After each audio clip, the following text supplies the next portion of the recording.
Hi, I hope you're doing good. So the one thing that they did when they put some elements into Conan the Barbarian is put a romance story in Conan the Barbarian. And what's interesting about Conan the Barbarian, it doesn't sound like a romantic movie. It doesn't sound like it's trying to be a romantic movie. But the thing about fantasy movies, and I think movies in general or stories in general, is they're just so much better with a romance element in it. Even like Romeo and Juliet, it's only a romance story. And it's interesting because Romeo and Juliet is not just about romance, but it's mainly about romance. Like, it's the romance story that makes it good. And I think that a big part of Conan the Barbarian was the romance story. It doesn't promise a romance story, right? It doesn't say Conan the Barbarian meets Red Sonja or something like that, right? But it does say Conan the Barbarian, and it's interesting because there was a lot more to that movie than just Conan the Barbarian. There was a human story. There was a story about basically the way it started, the way that his father, when he was a kid, taught him that the only thing that he can trust in the world and in life is his sword. That he can't trust people or animals or anybody except a sword. He says you can trust your sword.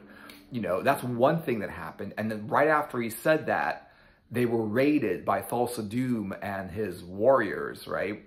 Thulsa Doom was the main villain in the story, the guy that turned into a snake, the cult leader. He killed his whole village. He killed his family, his village. He took whatever kids, like children, were left and sold them to slavery, right? So he messed up his life completely. Killed his family, killed his village, sold them to slavery. And that was part of it. It was also a very big part of the whole, what is the story about? And it was basically about Conan growing up, becoming a hero, and taking vengeance upon the person that destroyed his village, his family, and everybody like that. And so it starts with his family being destroyed, and it ends with him getting vengeance upon the person that destroyed it. So that's pretty much what the story's about, and it's about the life of Conan the Barbarian, right? But I feel like without the romance part of it, it wouldn't be the same movie, and I think it wouldn't be as good. If you really look at your favorite movies, fantasy or otherwise, but usually like fantasy, you'll see there's a lot of romance in those movies. Even if it's like the campy, teenagers having a fling, in some of the like the Friday the 13th movies or something like that, or the romance that happens in some of the other like horror movies of the 80s or something like that, where like people just kind of hook up and whatever, and then there's some kind of like monster or killer or something like that and comes after them and stuff like that. But what's interesting is that like the romance parts in movies, it really does make the movie better. Even in the movie Stripes, right, that comedy movie, it had romance elements in it. They really did. At first it was like a fling, and then they kind of liked each other and stuff like that. So I find that like putting romance in movies and fantasy movies makes the movie better. And movies that don't have romance are not as good. So if you look at Blade Runner, interesting movie, right? Because there was romance elements. He ended up basically kind of hooking up with the replicant. At the end of the movie, he moved to Mars or something like that with the replicant and kind of like shacked up with the replicant because she was so realistic. Because it was an interesting movie because like the replicant was so realistic that he felt like he can kind of date her, and like he fell in love with a robot. But it wasn't a robot. It was more of like in the movie, she wasn't a robot. She was created, and she wasn't like flesh. She was created synthetically, but she was so much of a person that you couldn't really tell. Like she couldn't tell that she wasn't real, that she wasn't a real person. And he couldn't tell that she wasn't a real person. And she felt so real and such a person that he fell in love with her. And, who's to say that she actually wasn't a real person? She was created by people, but She wasn't like, you know, genetic, you know, she wasn't flesh, but she was created. And was a real person created? Does that make the person any less real than someone that's born, right? And in like Blade Runner 2, that was the same kind of like idea. They kind of explored that idea, which is like a replicant that is created and synthesized.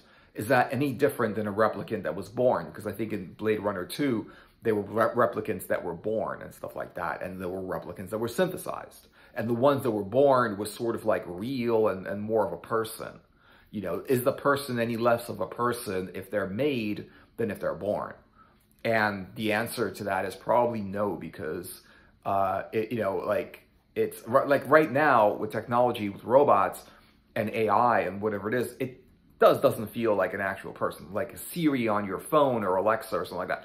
You know, that when you ask your Alexa, hey, Alexa, turn on HBO or something like that, it doesn't feel like, you know, obviously it's just a computer and it's just a robot or whatever it is. But at some point, these things are going to get so realistic that people are just going to be like, they're going to think they're real. And it's something that is not like much of a stretch for a lot of people to be convinced that someone is a real person, even if they're like not a real person. So, but the thing about like Conan the Barbarian is that I think without the actual romance, it wouldn't be the same movie. And you could tell like the difference between Conan the Barbarian and then Conan the Destroyer, where there was no romance line. I mean, there was a little bit of a romance in there, but not real romance. In Conan the Barbarian, he meets the woman, the Valkyrie, whatever. He meets her, and you know, he meets her. She's a thief. He's a thief. They're trying to like steal the gem from this tower of the snake cult, right? So they climb up the tower, and this is when they first meet each other, and then basically they steal the jewels, they become rich, right? And then they're like pretty much just like drinking and eating and partying, and they buy some new armor for themselves, and they buy a bunch of cool stuff, and they kind of like drink so much they pass out, and that's kind of how they meet each other. But then they're like together in the story and together in the story and together in the story until they fall in love with each other. And what happens is when in the movie, when Conan has been, he got crucified by Thulsa Doom. Like he tried to go to, you know, attack and kill Thulsa Doom, and he couldn't. He tried to infiltrate his cult. They found him. They took him. They realized it was him. You know, they crucified him thinking that that was going to be the end of him, right? But his friend, also a thief, right, saved him. And then his other friend, who's a wizard, tried to bring him back and try to like revive him because he was pretty like weak after the crucifixion. And so, you know, he wrote all over his face and his body and whatever, all these weird sigils and these magical markings and stuff like that. And at this point, they were so in love with each other that the woman, she said, you know, when the demons or the spirits came to claim his body or his soul or something like that, she said for them to take her instead and to save him. And so she basically sacrificed her own life to save Conan the Barbarian, to actually save Conan because she was in love with him. And later on, she saved him again in the final combat when one of Thulsa Doom's men was basically trying to like kill Conan and kind of like hit him with a sword or whatever it is. And he was kind of like coming up from behind. And as he's trying to like hit Conan, and Conan doesn't see him doing that, she comes out of nowhere, takes her sword, and kind of hits the guy in the face with her sword and basically blinds him with a flash of light long enough for Conan to see him and take him down with his sword, you know? And so what's interesting about this story was they got so together. I mean, it was just these two people that will sacrifice themselves for each other. And I think it's not just the romance part of it, I think there's a lot of that happening.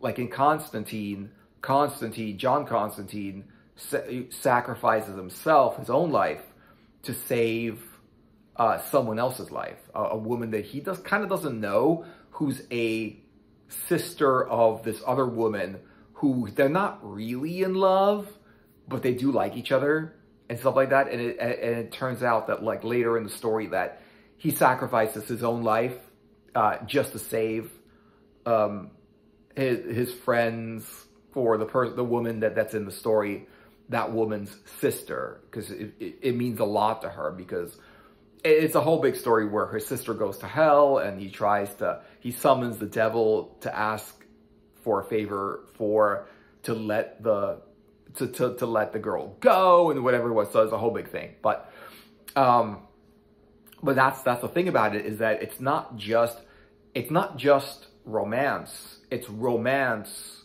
to the point of self-sacrifice, right? And it's even like, I mean, there's other stories which there's not romance and there's self-sacrifice. Like a hero basically will risk their own life to save other people and stuff like that. But what's interesting about romance is they will risk their own life to save somebody else because they're in love with them, right? So it's not the same like, I'm going to do something good for someone else.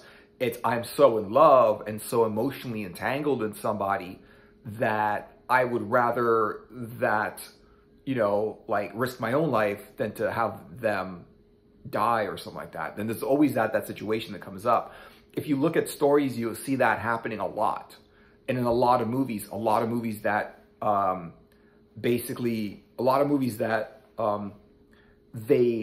they have that kind of storyline. A lot of movies that are very, very good have that storyline. And it's in Blade Runner, which is one of the best movies. And if you look at a lot of movies, there is a romance line that's in that. So there's a lot of movies that are like that. Highlander had the same thing. Tons of movies, especially like fantasy movies, there's a lot of that happening, because the thing is, in action movies and fantasy movies, outside of the fantasy and the action, there's got to be a human story. And I think there's no more of a human story than people falling in love, because like, as people, whether you have a romance or not, we all feel some kind of love for other people. And it goes to the point where the love for someone else, like you value them and their life more than your own. And what's interesting about like in Conan the Barbarian, it's not the only fantasy movie that has that plot line, right? There's a lot of other fantasy movies that have that. But if you look at some fantasy movies that kind of don't have that, they feel a little bit empty, right? If you look at something like, Alien, right? The Alien movie, which I think it's a good movie, but it's just that they don't really have a romance story in that movie. It's just about aliens and this thing on a spaceship, whatever. It's a good movie, but it doesn't really have that. There's nothing really happening. So it feels like there's no drama. There's nothing else happening besides that. If you look at Conan the Destroyer, it starts off, there's a plot line in the first part of Conan the Destroyer where the evil queen, she turns out to be evil. He doesn't know that she's evil at first or whatever, so she's lying to him, but she's the evil queen, and she says if he does this job for her, she'll bring his old love back from the dead and, you know, resurrect her somehow. If he does this for her, because she's a wizard and she's got this power. And he believes her and he says, okay, I'll do whatever you want. And that's kind of how it starts. But if you look at the rest of the movie, there's no romance in it whatsoever, right? And the girl that is in that movie is like, she's too young for Conan. Like she's like a little princess. Like she's a very young teenage or 18-year-old or something like that princess. And she's pretty young. Like he's definitely at this point, Arnold, who played Conan, is in his 30s or 40s, right? And then she's like 18 or 20 or something like that, right? You can't really, they don't say how old she is, but that's kind of how she is. She's got a chaperone basically, with like a guard, who's like 6'5" or something like that, who's protecting her from anybody, you know, trying to like get it on with her and whatever. And so there's no romance between that girl and Conan. The other one, there's the other woman with the staff. She's really badass, and she's like, she fights with a staff and stuff like that. She's just another warrior. I forgot her name, but she's this warrior woman. She was big in the 80s. She was like, this was at the time she was doing a lot of movies and things like that. Grace Jones, right? And she was really big in the 80s, and then she kind of like disappeared, and she stopped making movies. I don't know where she went and whatever, but there was no romance between him and her. There was really no romance at all. It was more of like a little bit of a quest, a little bit of a sort of like them finding, they're kind of like on a, you know, they're trying to get this horn thing, this object. They're trying to, you know, they're also thieves, so they're trying to, and there's also thieves in the party, and they're stealing gems, and there's, you know, fighting wizards and things like that. And it was more like a sort of like a D&D campaign than anything else. It was more like a quest, nothing else happening besides that. If you look at like Excalibur and the whole King Arthur, you know, Excalibur, Lancelot, that whole thing, that's a huge story with romance in it. And it's about fantasy. It's about the sword and the stone. Whoever takes the sword becomes king of all England and stuff like that, unifies the land. And, you know, he's going to create this like round table that's populated by knights who are noble and try to do good for other people, and not exploit people, but try to do good things for people. This whole idea, and the whole like romance between Lancelot, between like Arthur, between all of these other characters, the Queen. There's all this romance happening. Even in Merlin, if you look at the series Merlin, right, that's happening, and I mean, it's on Netflix now, but if you look at that series, there's a lot of romance there.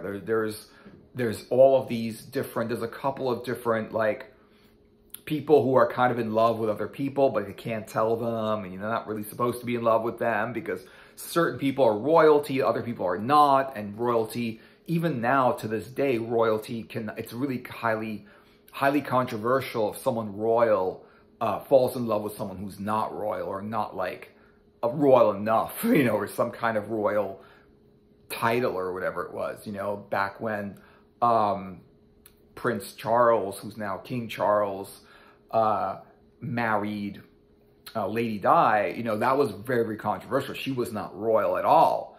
And it was controversial that he fell in love with her and married her and stuff like that. They had a big wedding, and it was okay, but it was hugely controversial that he was, I guess, he was looked upon as he's kind of doing the wrong thing, you know, by that family. You know, the family's like, you're going to marry someone not royal? What? You can't do that. We don't do that, you know.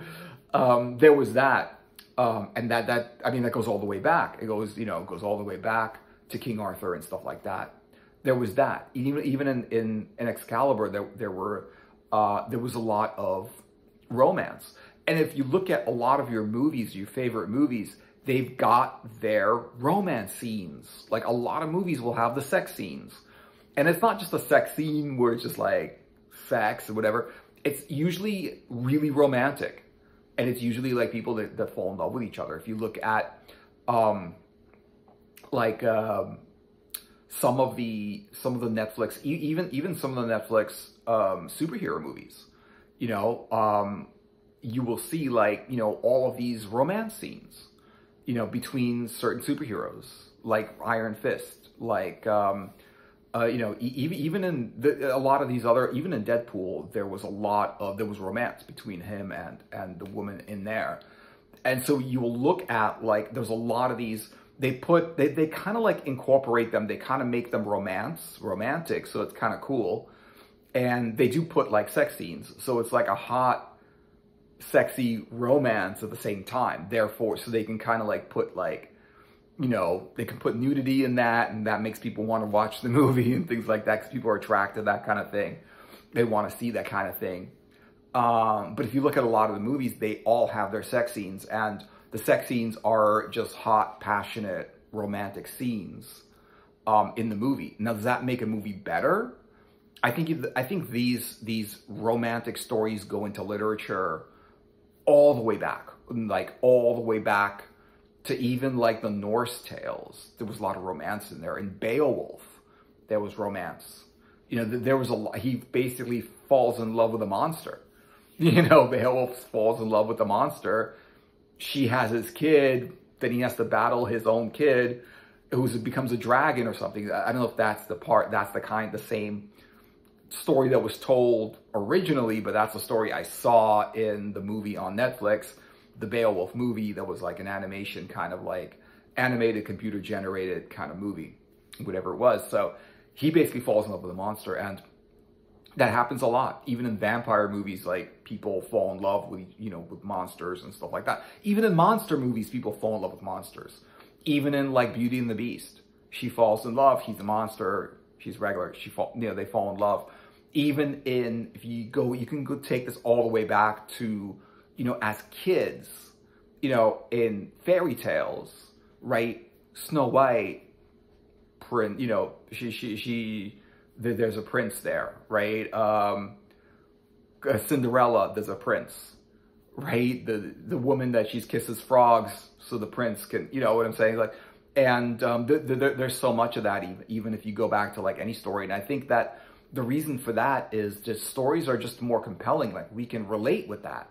We can relate with stories. It's kind of like a little bit hard to relate with Conan the Barbarian because he's a, you know, maybe if it was like the year 1500 or something, you can kind of relate with people who basically, you know, throw swords around, you know, and fight monsters or whatever, fight other people with swords. But you can't really relate with that as a modern person. And you can relate with it if there's a romance in it. And Romeo and Juliet, a lot of people can relate with that. They feed that their feelings for the other person is so strong that they would do whatever for them, you know, including, and if they died, that, you know, they wouldn't know what they would do, right? And so this is what I think about it. I really do think that definitely romantic like elements do make stories better. And I think that, like, if you really look at your favorite stories, a lot of them, even the stories that are considered the best, the movies that are considered the best, a lot of them have romantic elements in it. And I think that that's really what makes movies really good. And I think that if you took the romantic elements away from Conan the Barbarian, the story wouldn't be as good.